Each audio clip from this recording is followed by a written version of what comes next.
Bonjour à tous et bienvenue sur la chaîne. Nous vous retrouvons pour un match qui a tenu toutes ses promesses et qui va marquer les esprits. Vous n'allez pas en croire vos yeux. Le Real Madrid peut encore dire merci au dieu du football. Ce soir, nous allons vous raconter en détail comment, dans un scénario digne des plus grands films, les Merengues, menés dès la première minute face à l'Atlético Madrid, ont repoussé les limites du possible pour se qualifier pour les quarts de finale de la Ligue des Champions. Imaginez la scène. Un stade en ébullition, l'atmosphère électrique et une tension palpable dans l'air. Dès les premières secondes du match, l'Atlético semblait dominer la rencontre. Le Real Madrid, sous la houlette de Carlo Ancelotti, avait l'air de se battre contre des moulins à vent. Mais c'est précisément dans l'adversité que naissent les plus beaux exploits. Après avoir encaissé un but très tôt, les hommes de Madrid se sont lancés dans une offensive acharnée, transformant le désespoir en une volonté de fer. Ce revirement spectaculaire a culminé lors d'une séance de tir au but qui restera dans les annales du club blanc. Le point d'orgue de cette soirée fut incontestablement l'incident entourant le penalty de Julián Álvarez. Dans un geste qui semblait défier toutes les lois du football, le jeune attaquant argentin s'était lancé dans une glissade fulgurante et au passage avait touché le ballon non pas une, mais deux fois.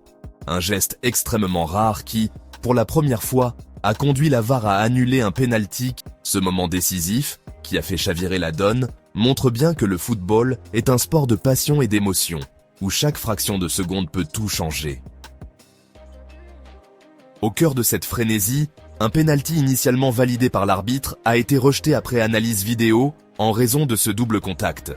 Le geste technique de l'Argentin, réalisé en glissant sur le terrain, a fait l'objet de vives discussions. Est-ce vraiment une infraction ou simplement une démonstration de la dextérité unique de Julián? Ou bien une simple maladresse?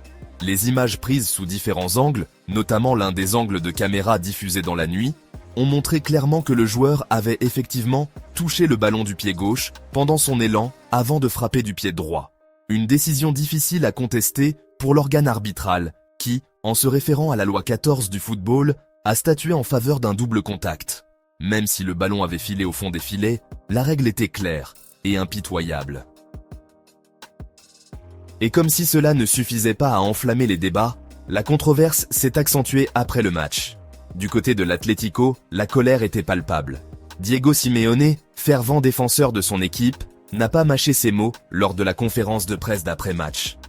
Il s'est exprimé avec véhémence sur ce qu'il considérait comme une décision extrêmement pointilleuse de la part de la VAR, allant jusqu'à qualifier l'arbitrage de scandaleux. Ce n'est pas tous les jours que l'on assiste à de telles scènes, et cela prouve que le football reste un sport où la passion et l'émotion peuvent se transformer en véritable polémique. Si vous aimez ce genre de vidéos et que vous voulez ne rien manquer de nos prochains contenus, abonnez-vous à la chaîne et activez la cloche de notification. Pour ajouter encore plus de sel à cette affaire, Thierry Henry, la légende du football, a lui aussi donné son avis sur l'incident. Lors d'une interview sur CBS, l'ex-attaquant français a estimé que la décision prise par la VAR était juste, malgré la difficulté de l'observer en temps réel. Il a expliqué que même si le geste de Julián était spectaculaire et difficile à analyser, la règle concernant le double contact devait être appliquée sans exception. Selon lui, c'est très difficile à voir, mais il a bel et bien touché le ballon deux fois. La technologie ne ment pas et elle a fait son travail. Ces propos ont résonné dans le monde entier et ont permis de clore, pour certains, le débat sur l'exactitude de l'arbitrage. Ainsi, dans un match où chaque détail compte, le Real Madrid a su transformer une situation précaire en une victoire historique aux tirs au but. 4-2 contre un Atlético de Madrid combatif et déterminé. Ce triomphe est le fruit non seulement d'un talent exceptionnel sur le terrain, mais aussi d'une prise de décision qui, bien que controversée, a su faire pencher la balance en faveur des Merengues. Chaque minute de jeu, chaque geste technique et chaque décision arbitrale ont contribué à écrire un chapitre intense de cette aventure en Ligue des Champions. En conclusion, cette soirée restera gravée dans les mémoires de tous les amateurs de football. Le Real Madrid a prouvé une fois de plus qu'ils sont capables de se relever face à l'adversité, même quand la chance semble tourner contre eux. Les débats vont continuer, les avis vont diverger, Mais une chose est sûre, le football est un spectacle où l'imprévu règne en maître. Restez connectés pour d'autres analyses, interviews et moments forts du monde du football. Et n'oubliez pas de partager cette vidéo si vous avez aimé cette rétrospective passionnante. Merci d'avoir regardé et à très bientôt pour de nouvelles aventures sportives.